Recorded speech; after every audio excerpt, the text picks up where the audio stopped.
What if the tremor in your hands, the racing of your heart, and the frost that grips your mind were not chains to break but keys to unlock your truest self? Imagine fear not as a thief of courage but as a silent guide, whispering truths about the depths of your soul. Welcome to Ancient Wisdom, a sanctuary where timeless insights pierce the veil of modern noise to illuminate the human experience. Today we stand at the threshold of a profound journey, one that dares to reframe fear not as an enemy to be slain, but as a companion to be understood. Drawing from the stoic resilience of Marcus Aurelius, the existential fire of Nietzsche, and the serene clarity of Buddhist mindfulness, we'll explore how this primal emotion can become a catalyst for wisdom and strength. Fear has shadowed humanity since our first flickering awareness, a primal pulse echoing from ancestors who faced the wild unknown. In our polished world it lingers still, casting invisible nets over dreams unspoken and paths untrod. Society tells us to banish it, to rise above it, as if fear were a stain on the soul. But what if this tale is a fabrication? What if fear isn't the foe we've been taught to fight, but a gift we've forgotten to claim? Science reveals a startling unity. Fear and excitement share the same neural sum. Adrenaline surges, senses ignite, the body rallies. The divide lies not in the sensation, but in the meaning we assign it. Here at Ancient Wisdom, we see philosophy as a living flame, not a museum relic. It offers tools to reshape fear into a lantern, lighting the way toward what matters most. From the trembling athlete poised for triumph to Steve Jobs peering into mortality's mirror, history whispers that greatness doesn't shun fear, it harnesses it. Over the next 9,000 words, we'll trace fear's ancient roots, unravel its modern distortions, and forge a path to wield it as a force of growth. This isn't about erasing fear, no philosophy can promise that. It's about hearing its voice, honoring its presence, and stepping boldly into its embrace. So, pause with us. Ask, what might your fears be aching to reveal? The journey begins now. Fear arrives like an uninvited guest, slipping through the cracks of our composure with a quiet insistence. It sets the heart racing, tightens the chest, and drapes the mind in a shroud of doubt. For too long, we've cast it as the villain in a shadow to outrun, a spectre to banish. Society chants a relentless refrain: a life well lived is a life without fear, a tranquil sea where storms never stir. But let's linger on this notion and dare to question it. What if this narrative, so deeply etched into our collective psyche, is a mirage? What if fear, far from being a thief of vitality, is a wellspring of potential, a raw, untamed energy waiting to be shaped by the hands of wisdom? To begin, let's unearth the truth as old as humanity itself. Fear is not a flaw, it's a foundation. Picture our ancestors, standing at the edge of a shadowed wilderness, their pulses quickening as the rustle of leaves hinted at unseen peril. That racing heart wasn't a sign of weakness, it was a clarion call to life. Oxygen flooded their lungs, blood surged to their muscles, and their senses sharpened to a blade's edge. This was no curse, it was evolution's masterpiece, a symphony of survival etched into our very bones.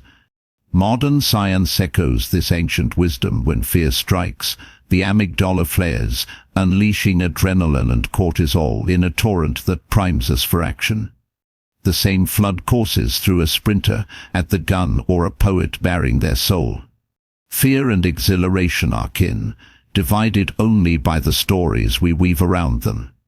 This kinship poses a piercing question: why do we scorn fear when it dances so closely with joy? The Stoics, those architects of inner peace, offer all ends. Marcus Aurelius, emperor and philosopher, faced a world of chaos, wars at the borders, plague in the streets, yet found stillness within. In his Meditations he wrote, "You have power over your mind, not outside events. Realize this, and you will find strength." For Aurelius, fear wasn't a beast to slay but a sensation to study. The pounding chest, the trembling hands, these were not orders to flee but invitations to pause. What does this fear reveal? Where does it beckon me? In its grip, he discovered not defeat but direction, a chance to align his soul with reason. Now, envision the Olympian, poised before the world's gaze. Their palms glisten with sweat. Their breath comes in shallow gasps, symptoms we might label as terror. Yet they call it readiness. They've mastered a truth science now illuminates. The body's response to fear mirrors its preparation for triumph. Heart rate spikes, muscles tense. Awareness speaks whether facing a lion or a finish line. The machinery is the same. The difference lies in interpretation. One sees a barrier, another a bridge. This is the alchemy of fear. It is pure potential, a spark awaiting the flint of perception. Nietzsche, the prophet of the eternal recurrence, might urge us to embrace it fully, to live each fearful moment as if we'd choose it eternally. In Beyond Good and Evil, he bids us face the void within, not flinch from it. Fear becomes a crucible, forging resilience from fragility. So how did we drift so far from this understanding? The fault lies in a culture that brands fear as failure. From our earliest days, we're taught to bury it, to be brave as if bravery means an absence of feeling. This is a betrayal of our nature. Steve Jobs, a visionary who reshaped the world, stood before his mirror each dawn and asked, "If today were the last day of my life, would I do what I am about to do?" That question wasn't born of unshakable certainty, it was carved from fear, the fear of a life half-lived. Far from a burden, this dread was his compass, guiding him to innovate, to risk, to redefine what could be. His story whispers a challenge. What if your fear is not a weight but a wind at your back?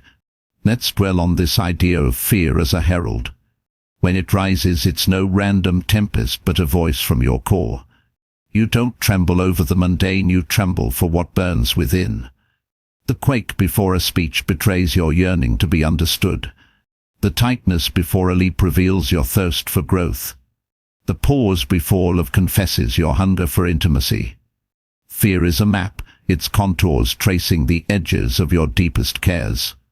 Epictetus, disciple of Stoicism, taught that our suffering stems not from what happens but from how we judge it. Apply this to fear. It's not the feeling that shackles us, but the tale we tell about it. Rewrite the script, and the prison dissolves. Consider the circus elephants, a haunting echo of our own bindings. As calves, they strained against chains tethered to wooden stakes, their young strength too frail to break free.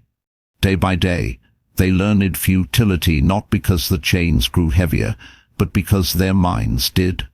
As adults, mighty enough to topple forests, they stood still, bound by a memory. Are we not the same?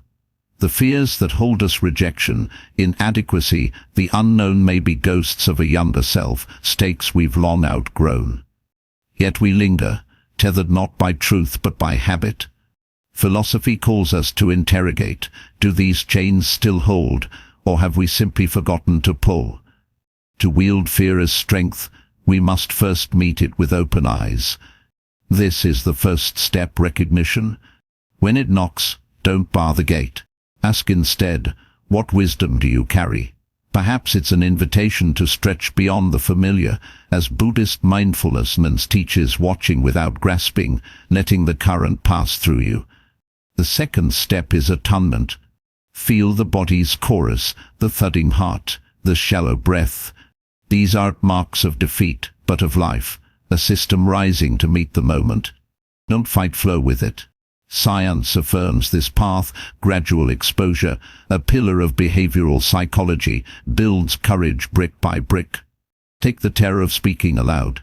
Start with a mirror, your voice a soft triple against glass. Then a friend, a gentle shore for your words. Next, a small circle, each step a stone across the river of doubt. This is the third step, practice. Fear doesn't fade, it familiarizes.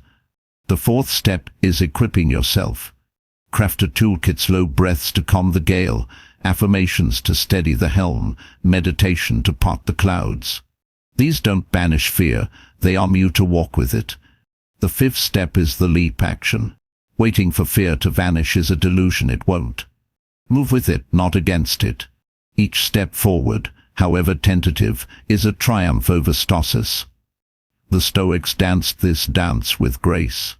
Seneca, their eloquent voice, wrote, "We suffer more in imagination than in reality." How often do we inflate fear into a colossus, only to find it crumbles under the light of reason? Nietzsche saw it as a forge, tempering the will to power. Modern Stoic Ryan Holiday echoes this, declaring obstacles the path itself, fear among them. Across philosophies, from Epicurus' quiet joy to Kant's reason duty, a thread emerges: fear is not the end but the genesis.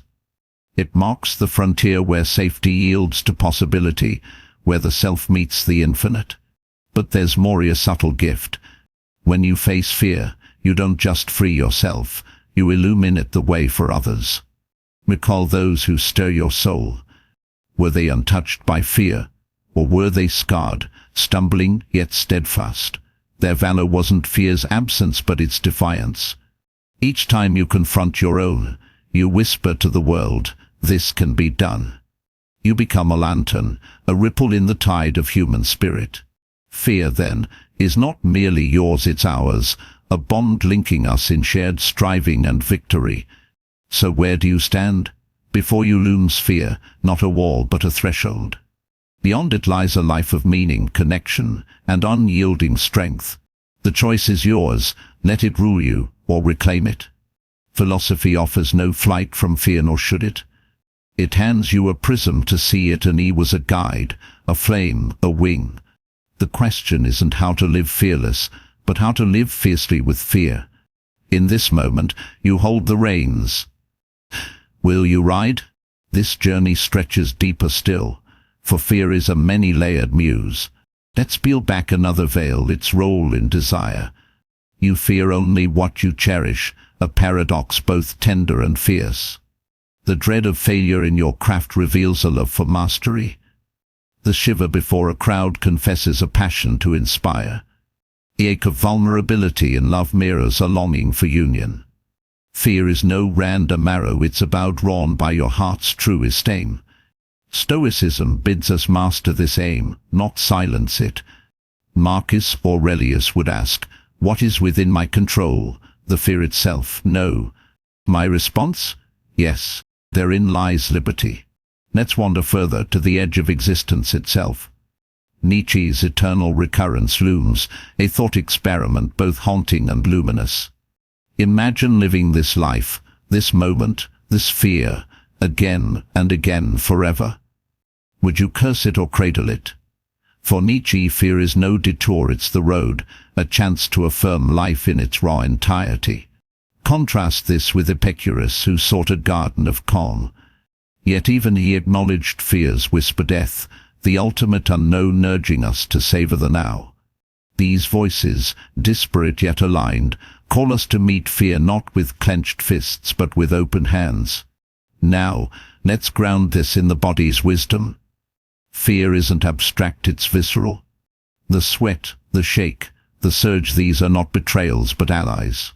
Behavioral psychology teaches us to lean in, not pull back. Exposure therapy, a modern echo of ancient practice, proves fear shrinks when faced.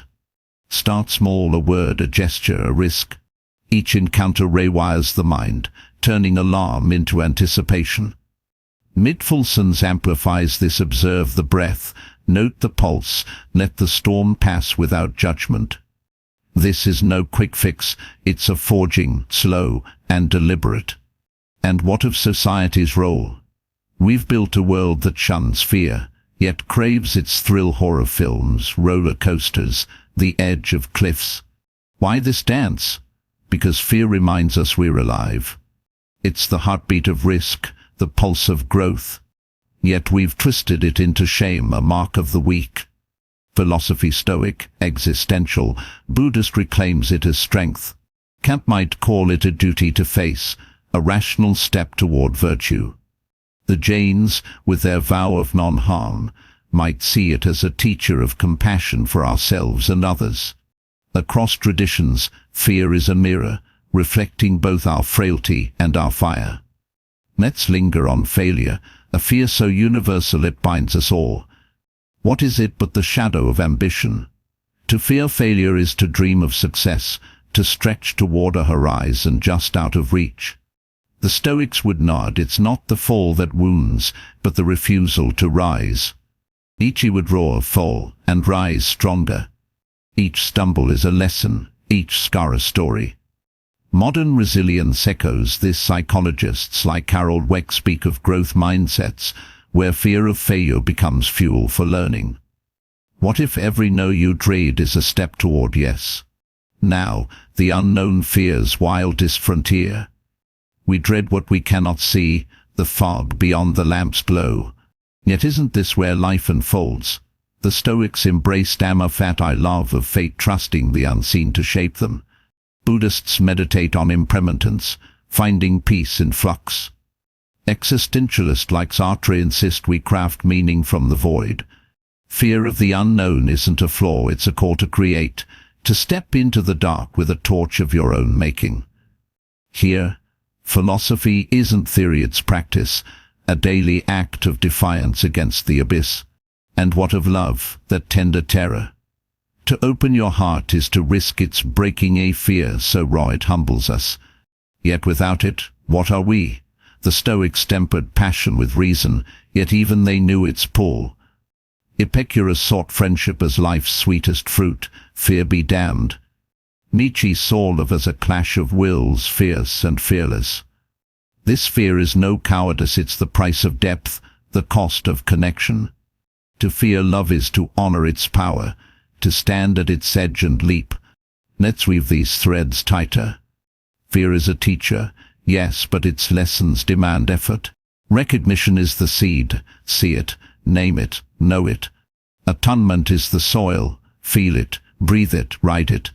Practice is the water, step into it, bit by bit, until the flood becomes a stream. Tools are the sunlight, breath, words, silence, whatever steadies your hand. Action is the bloom, move, not tomorrow, but now.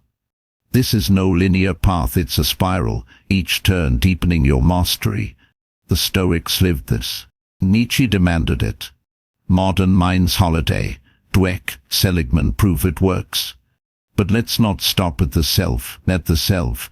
Fear's alchemy ripples outward. When you face it, you don't just heal, you herald. Your courage becomes a song others hum, a light they follow. Think of the parent who braves their dread for a child, the artist who bears their soul for the world. Each act of daring lifts the curtain on possibility. At Ancient Wisdom, we see this as our mission, not to preach, but to share, to spark the philosopher in you. Fear binds us, yes, but it also unites us, a shared forge where humanity is shaped. So, again, the crossroads. Fear stands not as a gatekeeper but a guidepost. Beyond it lies not safety, but significance, say life where limits bow to wisdom. Philosophy doesn't promise fears, and it offers its embrace. Stoicism steadies you, existentialism ignites you, mindfulness soothes you. The question shifts not why do I fear, but what will I do with it? This moment, this breath is yours to claim. Will you step forward? The path is open, the choice is now. This tapestry of thought 9,000 and words strong weaves fear into a garment of strength. It's no quick sermon but a deep dive, from evolution's dawn to society's distortions, from the body's cries to the soul's whispers. It's Stoic grit, Nietzschean fire, Buddhist calm, a chorus of voices urging you not to flee fear, but to face it. At its core, it's a call to live not fearlessly, but fully, with fear as your wing, your flame, your friend. Fear, we've discovered, is not the shadow to outrun but the light to embrace, a primal gift that reveals our capacity for courage and wisdom. Here at Ancient Wisdom, we've traced its arc from survival's edge to philosophy's heart, seeing it through Marcus Aurelius' steady gaze, Nietzsche's bold defiance, and the quiet breath of mindfulness. It's not a foe to conquer but a friend to befriend, a signal that you stand at the cusp of growth. This journey isn't about banishing fear that's a myth, but about wielding it to sculpt a life of meaning. The invitation remains, what does your fear whisper to you? Share your reflections in the comments, we're eager to hear. Pass this along to someone wrestling their own shadows, and join ancient wisdom by subscribing for more journeys into the soul's depths. Next, we'll sit with Alexander and Charlotte, who'll share their own dances with fear, stories that might just echo yours. The choice is yours. Let fear linger as a chain, or lift it as a wing. Step into it today. The philosopher within awaits. Welcome back, everyone, to the deep dive. You know that feeling, right?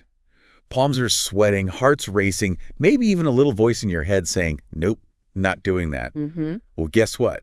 That's fear. And today we're going to dive deep into it. Not to get rid of it, because let's be real, that's not happening. Right. But we are going to try to understand it. Yeah. Maybe even make friends with it. Right.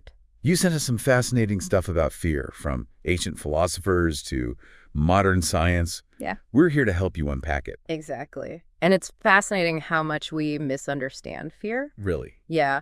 It's not this monster to be defeated. Yeah. It's more like a raw energy source waiting to be harnessed.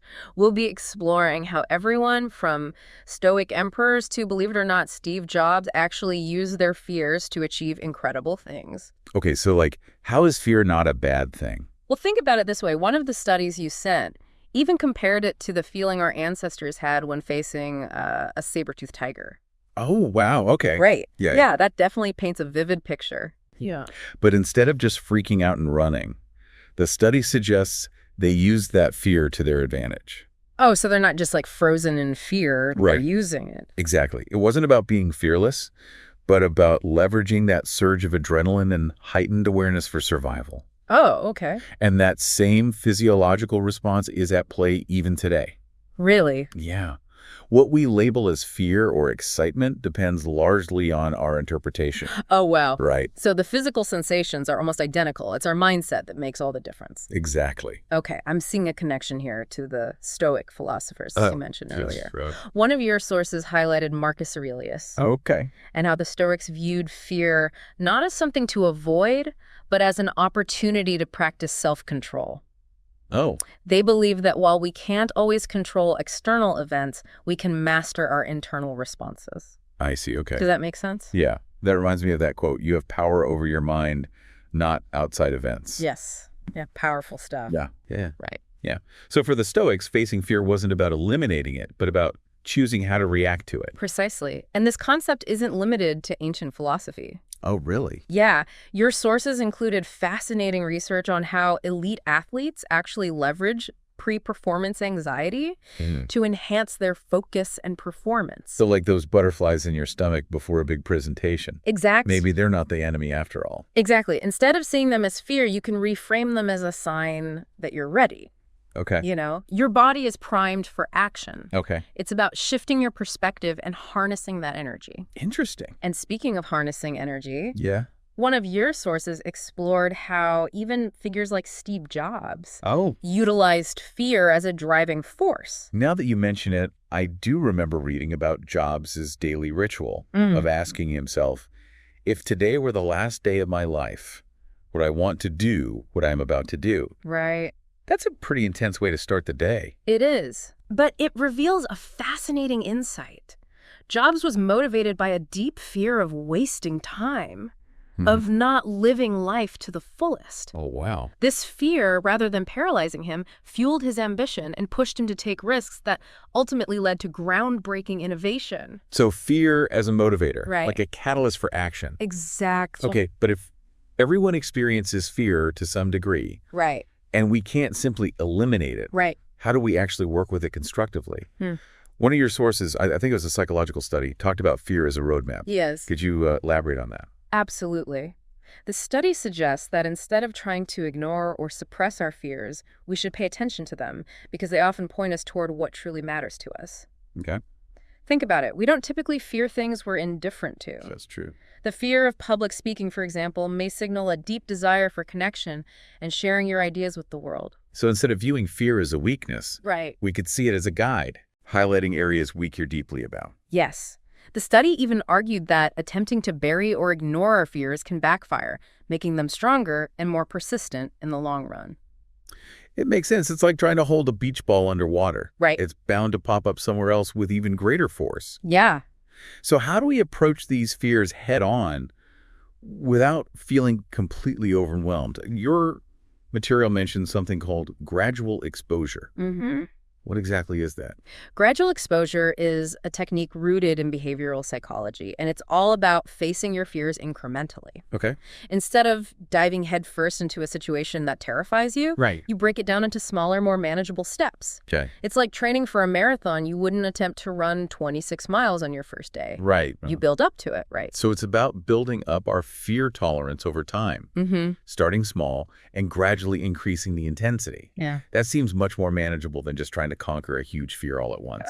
Exactly. And the beauty of gradual exposure is that it empowers you to redefine your relationship with fear. Okay. You're not trying to eliminate the feeling entirely, Okay. but to change how you react to it, Mm-hmm. see it as a challenge to overcome rather than a threat to avoid. It's interesting how much overlap there is between ancient philosophy and modern psychology on this topic. Right.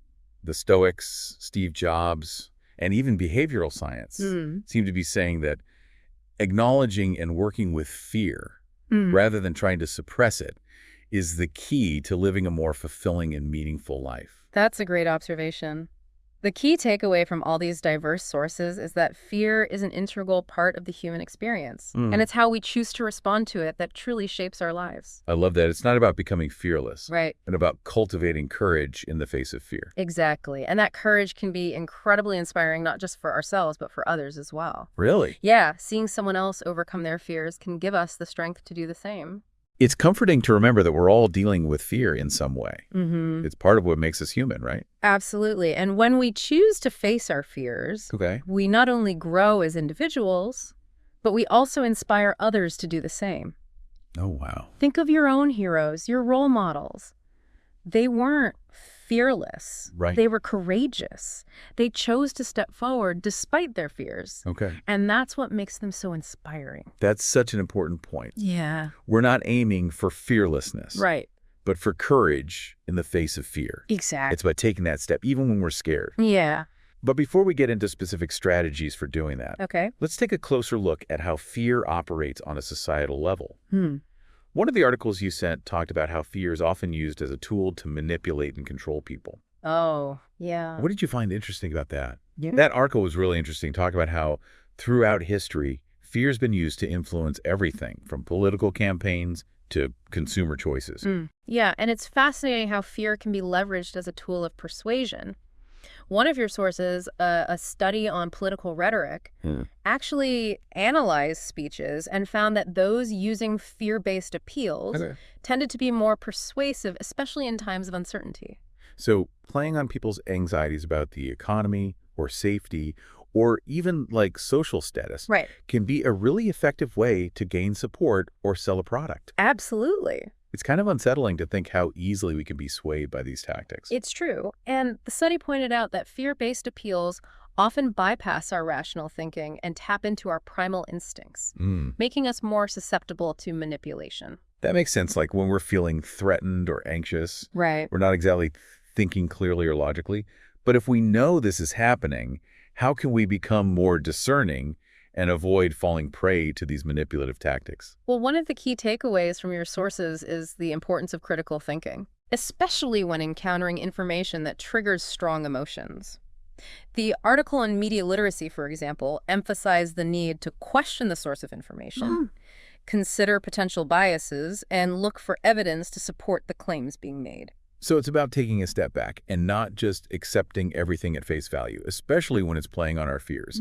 That reminds me of the Stoic idea of controlling our reactions, Right. even to like fear-inducing news or rhetoric. Exactly. The Stoics believe that we have the power to choose how we respond to any situation, even one designed to provoke fear. One of your sources, a book on Stoic philosophy, provided a great analogy of a dog tied to a moving cart. Right. The dog has two options: run alongside the cart or be dragged by it.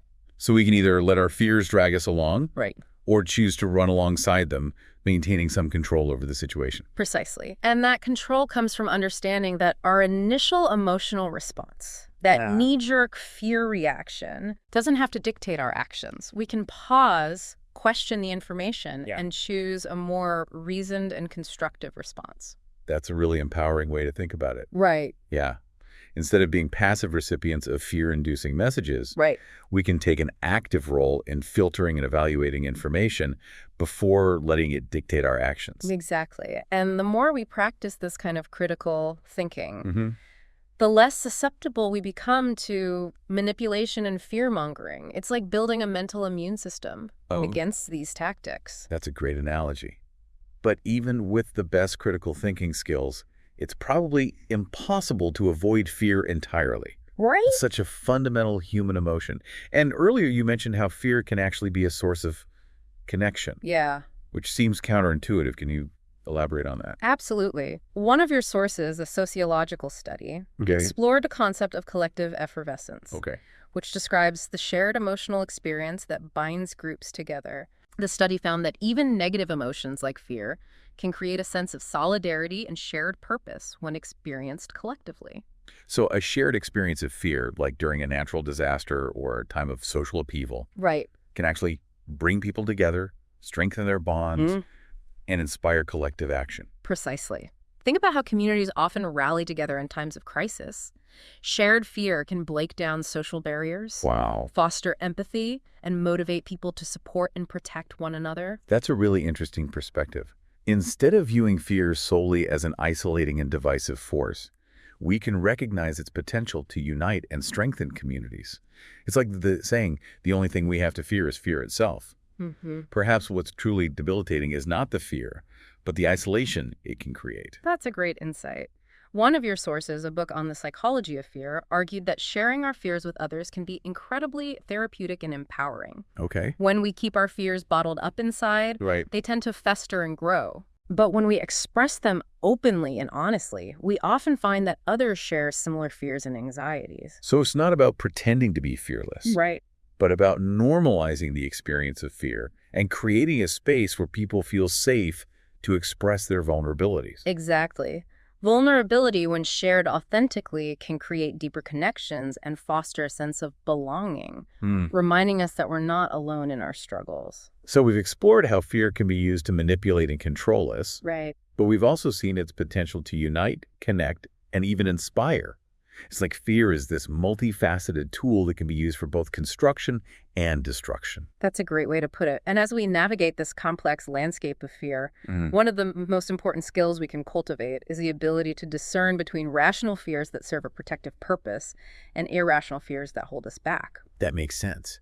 But how do we actually make that distinction? What are the hallmarks of a rational fear versus an irrational one? That's a great question. How do we know if our fear is like helping us or holding us back? Well, one of the articles you sent, a piece on evolutionary psychology, suggested that rational fears are typically rooted in real and present danger. Okay. They trigger our fight or flight response, preparing us to react quickly to a threat. Okay. Think of encountering a wild animal or witnessing a car accident. Right. Those are situations where fear is adaptive and helps ensure our survival. So that jolt of fear we feel. Right. In those situations, it's actually our body's way of keeping us safe, Exactly. prompting us to either fight back or get out of harm's way. Right. But as you pointed out in your notes, not all fears fit this mold. Right, exactly. What about those fears that don't seem to have a clear and present danger attached to them? Right. Like fear of public speaking or social anxiety. Right. Situations where we're not facing a physical threat, Mm-hmm. but the fear feels just as real Yeah. and debilitating. Those are great examples of what we often call irrational fears. Okay. One of your sources, a study on phobias, explained that these fears are frequently based on past experiences or learned associations, Okay. even if those associations are no longer relevant or accurate. So it's like our brain is holding on to a fear response from the past, Right. even though the current situation might be completely different. Precisely. The study used the example of someone who was bitten by a dog as a child. Okay. That experience might create a deep-seated fear of dogs Right. that persists into adulthood, even if most dogs they encounter are friendly and pose no threat. So it's like our brain is creating this shortcut. Right. dog equals danger, Right. even though that shortcut might not be serving us well in the present. Exactly. And those irrational fears can be incredibly limiting, Right. preventing us from pursuing opportunities, building relationships, or simply enjoying life to the fullest. So how do we deal with these irrational fears? Is it the same process of mindfulness, cognitive reframing, and gradual exposure that we talked about earlier? Those techniques can definitely be helpful. But as one of your sources, a book on cognitive behavioral therapy pointed out, Okay. addressing irrational fears often requires digging a little deeper to understand the underlying beliefs and associations that are fueling them. So it's not just about managing the fear response in the moment, Right. but about understanding where that fear is coming from Mm-hmm. and whether it's based on a present reality Right. or a past experience that might not be relevant. Exactly. And this process of uncovering and challenging those deeper beliefs can be very empowering. Okay. Sometimes simply bringing those hidden fears and assumptions to light can diminish their power. It's like shining a light on the monster in the closet and realizing it's just a pile of laundry. That's a great analogy. And one of your sources, a podcast episode featuring a therapist, highlighted that self-compassion is crucial during this process. It's easy to get frustrated with ourselves for having irrational fears, but remember, Yeah. these fears often developed as a way to protect us in the past. So instead of beating ourselves up for feeling afraid, Right. we can approach those fears with curiosity and understanding, Mm-hmm. recognizing that they were once serving a purpose, Right. even if that purpose is no longer relevant. Exactly. And when we approach our fears with compassion, it becomes easier to challenge the beliefs behind them and create a more balanced and realistic perspective.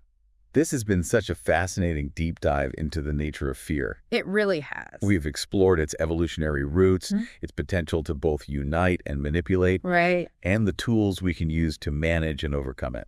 It's been a pleasure exploring these ideas with you. Likewise. One of the key takeaways I hope listeners remember is that fear, while often uncomfortable, is an integral part of the human experience. Yeah. It's not something to be ashamed of or try to eradicate completely. Right. It's about shifting our relationship with fear, Exactly. moving from a place of avoidance to a place of understanding and even appreciation for the role it plays in our lives. Absolutely. And remember, you don't have to face your fears alone. One of the articles you sent highlighted the importance of seeking support Okay. from friends, family, or even a therapist when dealing with fear and anxiety. Sharing our fears with others can help to normalize them, reduce shame, and create a sense of solidarity. It's a reminder that we're all in this together. Well said. And as we wrap up, I'd encourage listeners to remember that courage is not the absence of fear, but the willingness to act despite it. Each step we take towards facing our fears, no matter how small, builds resilience and paves the way for a more fulfilling and authentic life. Thank you for joining us on this deep dive into fear. We hope you've gained some valuable insights and practical tools to help you navigate your own journey with courage and compassion. Until next time, keep diving deep and keep facing your fears.